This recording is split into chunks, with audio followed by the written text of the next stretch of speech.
C sharp പുതുതായിട്ട് പഠിക്കുന്ന ഒരുപാട് ആൾക്കാർ എൻ്റെ അടുത്ത് ചോദിച്ചിട്ടുള്ള ഒരു കാര്യമാണ്.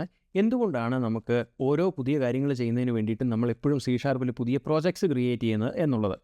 ഇപ്പോൾ നമ്മൾ പൈത്തൺ അല്ലെങ്കിൽ ജാവാസ്ക്രിപ്റ്റ് ഒക്കെ നോക്കുവാണെങ്കിൽ അതിൽ നമുക്ക് ഒരു ഫയലിലേക്ക് കുറച്ച് കോഡ് എഴുതിയിട്ട് ആ ഫയലിനെ നമുക്ക് നേരിട്ട് റൺ ചെയ്യാവുന്നതാണ്.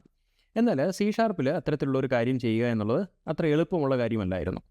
എന്നാൽ .NET 10 ഇതിന് കാര്യമായിട്ടുള്ളൊരു മാറ്റം വന്നിട്ടുണ്ട്. .NET 10 മുതൽ നമുക്ക് ഒരു പ്രൊജക്റ്റ് ക്രിയേറ്റ് ചെയ്യാതെ തന്നെ ഒരു സി ഷാർപ്പ് ഫയൽ നേരിട്ട് റൺ ചെയ്യാവുന്നതാണ്.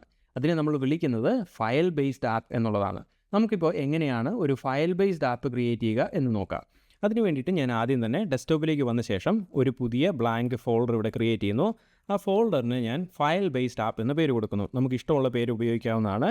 ഇനി അതിനുശേഷം ഞാൻ VS കോഡിലേക്ക് ഈ ഫോൾഡർ ഒന്ന് ജസ്റ്റ് ഡ്രാഗ് ചെയ്ത് ഡ്രോപ്പ് ചെയ്യുകയാണ്. ഇപ്പോൾ നമുക്ക് ഈ ഫോൾഡർ VS കോഡിൽ ഓപ്പൺ ആയി വന്നിട്ടുണ്ട്. ഇനി നമുക്ക് നമ്മുടെ ആദ്യത്തെ സി ഷാർപ്പ് ഫയൽ ഇവിടെ ഒന്ന് ക്രിയേറ്റ് ചെയ്യാം. ആ ഫയലിൻ്റെ പേര് ഞാൻ ഇവിടെ program.cs എന്ന് കൊടുക്കുന്നു. ഇനി ഞാൻ കൺസോളിലേക്ക് ഒരു ടെക്സ്റ്റ് ഡിസ്പ്ലേ ചെയ്ത് കാണിക്കുന്നതിന് വേണ്ടിയിട്ട് console.writeLine hello എന്നൊരു സ്റ്റേറ്റ്മെൻറ്റ് ഇവിടെ ആഡ് ചെയ്യുന്നുണ്ട്.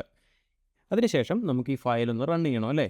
അപ്പോൾ ആദ്യം തന്നെ ഞാൻ ചെയ്യുന്നത് Ctrl+S ഷോർട്ട് കട്ട് ഉപയോഗിച്ചുകൊണ്ട് ഈ ഫയൽ സേവ് ചെയ്യുന്നു. അതിനുശേഷം Ctrl+B ഉപയോഗിച്ചുകൊണ്ട് ലെഫ്റ്റ് സൈഡിലെ പാനൽ നമുക്ക് ഹൈഡ് ചെയ്യാം. ഇനി Ctrl+Shift+Backtick ഉപയോഗിച്ചുകൊണ്ട് ടെർമിനൽ നമുക്കൊന്ന് ഓപ്പൺ ചെയ്യാം. അതിനുശേഷം ഈ ഒരു ഫയൽ റൺ ചെയ്യുന്നതിനായിട്ട് നമുക്കൊരു കമാൻഡ് ഉപയോഗിക്കേണ്ടതായിട്ടുണ്ട്. ആ കമാൻഡ് ഇതാണ് .NET run. അതിനുശേഷം നമുക്ക് ഏത് സി ഷാർപ്പ് ഫയലാണോ റൺ ചെയ്യേണ്ടത് ആ ഫയലിൻ്റെ പേരാണ് പറഞ്ഞു കൊടുക്കേണ്ടത്. അപ്പോൾ ഞാനിവിടെ program.cs എന്ന് ടൈപ്പ് ചെയ്യുന്നു. അതിനുശേഷം എൻ്റർ പ്രസ് ചെയ്യുകയാണ്. ഇപ്പോൾ നിങ്ങൾക്ക് ഇവിടെ കാണാൻ കഴിയുന്ന പോലെ തന്നെ നമ്മുടെ സി ഷാർപ്പ് ഫയൽ നമുക്ക് നേരിട്ട് കമ്പൈൽ ചെയ്ത് റൺ ചെയ്ത് അതിൻ്റെ ഔട്ട്പുട്ട് ഇവിടെ കിട്ടിയിട്ടുണ്ട്. അപ്പോൾ ഇങ്ങനെയാണ് നമ്മൾ സി ഷാർപ്പിൽ ഫയൽ ബേസ്ഡ് ആപ്സ് ക്രിയേറ്റ് ചെയ്യുന്നത്. അപ്പോൾ ഇനി മുതൽ നമുക്ക് സി ഷാർപ്പിൽ ഓരോ കാര്യങ്ങൾ ചെയ്യുന്നതിന് വേണ്ടിയിട്ട് എപ്പോഴും പുതിയ പ്രോജക്ട്സ് ക്രിയേറ്റ് ചെയ്യേണ്ട ആവശ്യമില്ല.